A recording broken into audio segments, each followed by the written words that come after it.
नमस्कार, जय हिंद दोस्तों। दोस्तों सिर्फ 2 घंटे इतने क्लोज थे हम एक रीजनल कोलैप्स से। अप्रैल 7 की रात डोनाल्ड ट्रंप साहब ने जो डेडलाइन दी थी वो एक्सपायर होने वाली थी और थ्रेट बिल्कुल क्लियर था, ईरानियन जो इंफ्रास्ट्रक्चर की कंप्लीट ऑब्लिटरेशन।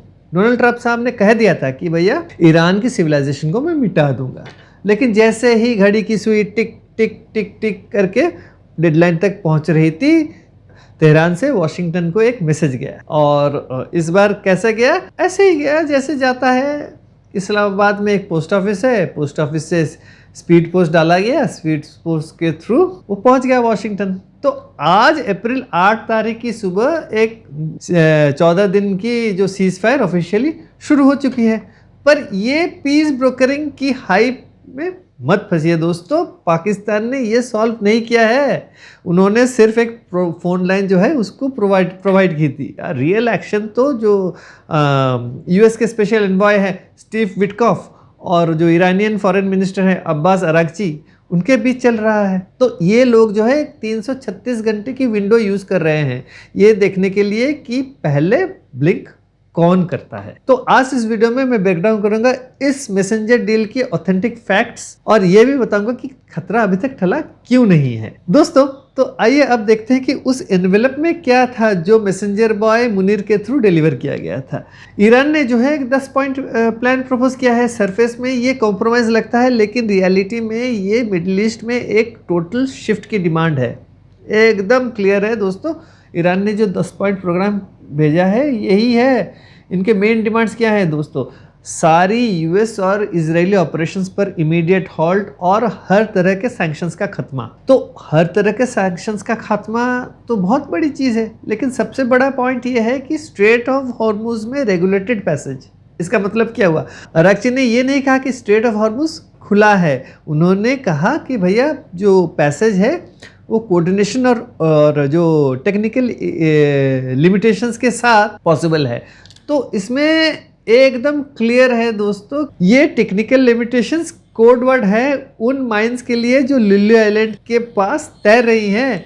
ट्रंप की डिमांड क्लियर है कि भैया complete immediate and safe opening. तो इस्लामाबाद का जो मैसेंजर बॉय तो उसने तो डिलीवर कर दिया, लेकिन मैथ्स अभी सॉल्व नहीं हो पा रहा है। देखिए दोस्तों, बात बिल्कुल क्लियर है। यूएस नेवी कभी भी आईआरजीसी के साथ कोऑर्डिनेट नहीं करेगी, बिल्कुल नहीं करेगी। तो ये डेडलॉक है, अभी तो डील नहीं बना ना, तो ये हो गया। एक बड़ा एम्बिग्विटी ये है कि आपको पता होनी चाहिए, ये जो आपका पाकिस्तान का जो प्राइम मिनिस्टर है शहबाज शरीफ, उसने क्या कहा कि सीज फायर हर जगह अप्लाई होती है इंक्लूडिंग लेबनान, लेकिन इजराइल ने इसे तुरंत खारिज कर दिया कि भैया नेतन्याहू के ऑफिस ने क्या कहा, उन्होंने साफ कर दिया कि ट्रूथ सिर्फ यूएस ईरान इंफ्रास्ट्रक्चर पर ही है, ये आईडीएफ के हिजबुल्लाह पर अटैक करने से नहीं रुकेगी। ये क्लियर कर दिया इजराइल ने। तो इस बीच दोस्तों क्या हुआ है? मार्केट्स के साथ एक स्कैम चल रहा है।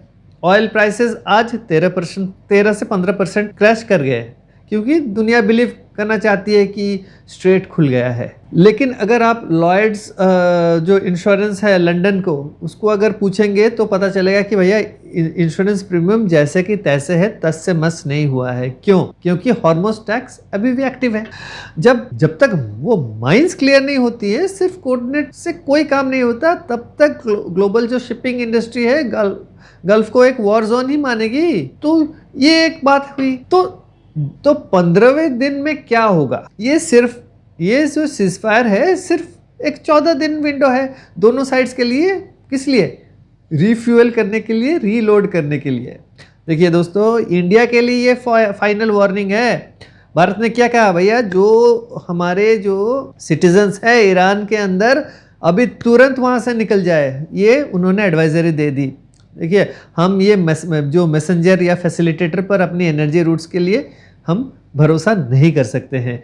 जब डिप्लोमेट्स पाकिस्तान के उस होटल में बैठकर चाय पी रहे होंगे तो हम जो है सिक्योरिटी कहीं और बिल्ड कर रहे होंगे।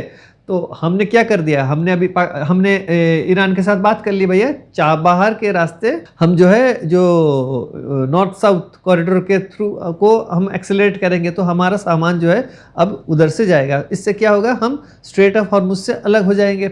और हम नॉर्थ में क्या कर रहे हैं, आर्कटिक की तरफ देख रहे हैं। कैसे देख रहे हैं हम लोग, देखिए हम बहुत सारी चीज़ें अभी कर रहे हैं। हम जो है रशिया के साथ जो तेल है, अभी हम क्या करेंगे, हम व्लादिवोस्तोक से हम चेन्नई के रास्ते हम ले आएंगे, तो उधर वाला रास्ता खुल गया, तो ये हो गया। तो ये जो भारत जो है, अब लोग बहुत सारे लोग लाल लेज़र वाले जो है भाई साहब वो कहाँ गए, मतलब इशारों में जयशंकर जी को बोल रहे थे, जो कि हमारे विदेश मंत्री हैं, मोदी जी को बड़ी गालियां दे रहे थे। भैया मोदी जी और जयशंकर जी जो है वो इस झमेले में क्यों पड़ेंगे भैया, ये हम न्यूट्रल रहते हैं, हम हर किसी से बात करते हैं, हम थोड़े ना पाकिस्तान जैसे भिखमंगे हैं कि हमारा गुजारा होगा अगर हम डील कर देंगे, कहीं से कुछ लोन मिल जाएगा, हमारे पास कुछ तेल आ जाएगा, हमारे पास तेल के भंडार हैं। हाँ, भारत के प्रधानमंत्री नरेंद्र मोदी जी और जयशंकर जी ने जब पहली बार ईरान के साथ गड़बड़ हुई थी और जब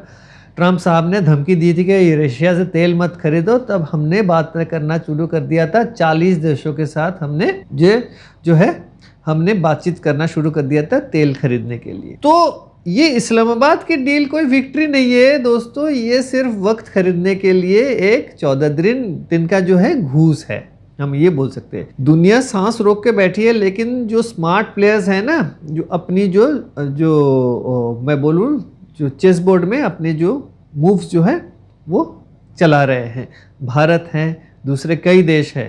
तो अभी तक खतरा टला नहीं है, आपको सिर्फ चौकन्ने रहना चाहिए और ये 14 दिन के काउंटडाउन के लिए वेट करना चाहिए। तो इसी के साथ मैं इस वीडियो को यही समाप्त करता हूँ। अगर आपको वीडियो अच्छा लगा है तो वीडियो को ज़रूर लाइक करें और चैनल को सब्सक्राइब करना ना भूलें। तो अगले वीडियो तक जय हिंद, नमस्कार।